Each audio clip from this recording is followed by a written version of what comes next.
How can we do that? Well, it's here now as you're listening. It's an aspect of our experience that's always here. We tend to only pay attention to the busyness, the kind of agitated body, the stiffness, the tension. That kind of gets our attention, and that becomes our picture. I'm tense. My mind is busy, and what we're not noticing is all the parts of our experience that are restful, still, spacious, relaxed.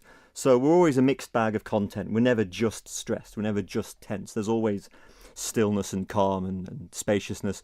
We just don't look for it.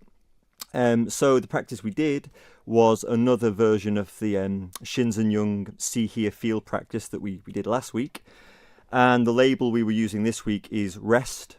So we're looking for rest in the mind, still mind. We're looking for rest between your ears, so silence.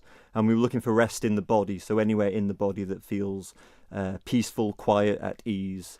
And that's one to do when you're meditating, when you're sat still, to boost that stillness. But you can find rest at the gym, you can find rest watching TV, on the couch, on the bus, playing with your kids. Rest is always there, and with this practice we just get better at noticing it and accessing it.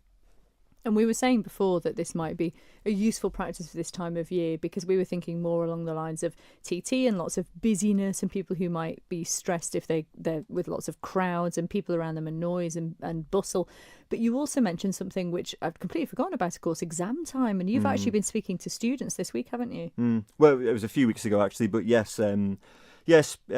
just doing what we do here, actually showing them the kind of basics of mindfulness. But yeah, the last thing we did before their exams was the rest practice.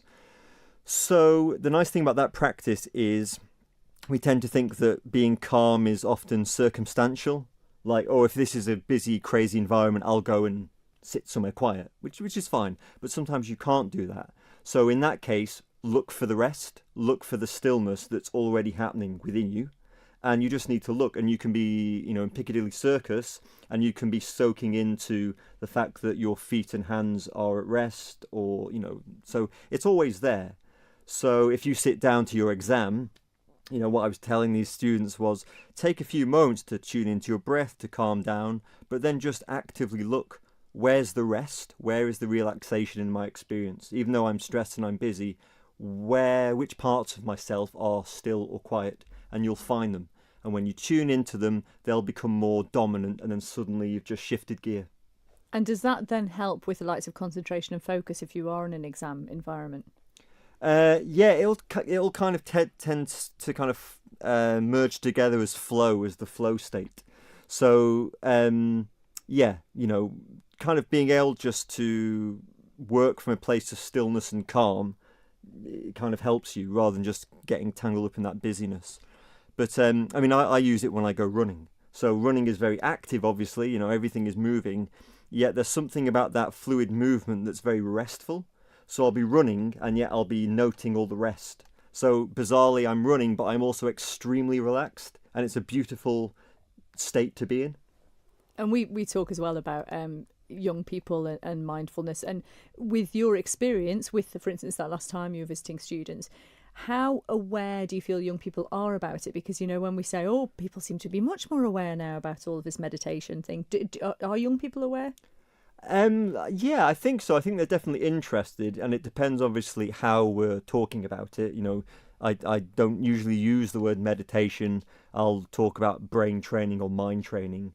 But that applies to everybody, because if you have a mind, it makes good sense to know how to kind of get the best from it. No, but the students I was talking to were very engaged. We would sit there for 20 minutes or so, completely still, in silence, doing the practice. Great feedback. So I'm just hoping they kind of discovered something about themselves to take forward into their lives. Yeah.